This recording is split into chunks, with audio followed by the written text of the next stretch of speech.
still making that home. Perhaps the most stirring period of American history was the Old West, a time of pride and glory. But Ray Stevenson, the man you're about to meet, not only takes pride in the Old West and glories in the Old West, he lives in the Old West, and he does it today in the East.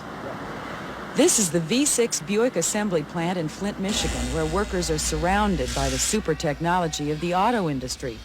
But this 20th century madness hasn't caught up with Roy Stevenson, a janitor who goes by the handle of Gypsy Jack. I work 6 and 7 days a week.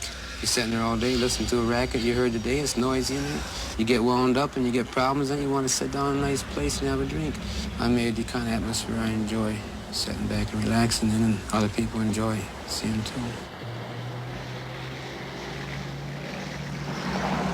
Gypsy Jack's idea of comfort and relaxation is to turn back the clock 100 years and single-handedly create his very own corner of the Old West.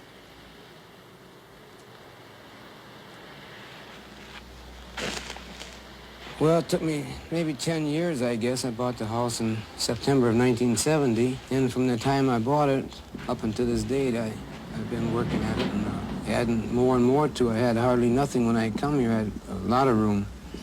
And this place here is a perfect example of waste. Everything I've got here was discarded, I think, at one time or another, even if it was given to Goodwill. A lot of the stuff was just plain thrown away, you know, and I picked up three-legged chairs and another chair, and, you know, whatever I could put to use, I furnished my home that way of waste.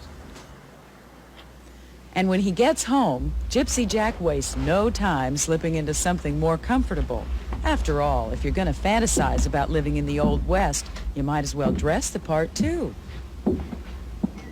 This here is the outside of my backyard. I built my backyard in so I wouldn't have to see the cars and stuff go by, and it takes away from the atmosphere. So I blocked the whole thing in with a false fence and put my false fronts into a stage line and Western Union office, Wells Fargo Express, cigar store, and the blacksmith shop as my gates to get out. And the Undertaker, of course, you have to have him. Pony Express, Jesse James, a hotel, Rose's Cantina, Justice of the Peace, livery stable, and blacksmith shop. I don't have a real horse, but I have my iron horse. Over here is a U.S. Marshal's office, gambling house, bank, and the Lucky Lady.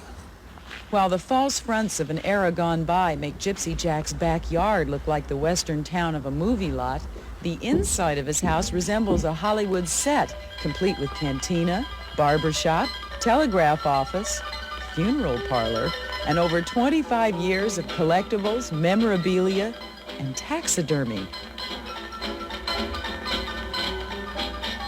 Apparently, I guess the way I live and my mode of dress and all that has a tendency to turn people's heads around. You hear every kind of story that is possible, like having a casket in my basement. From what I've heard, you would think I was a strange person, but that is a part of the Old West, of having an Undertaker's parlor and a cannon on my roof, for instance. That's not there to blow away the east side or thing. It's just part of the effects of what I've collected, you know. It causes a lot of hassle, and a lot of people that once they find out who I am, see that there isn't anything really wrong with me after all.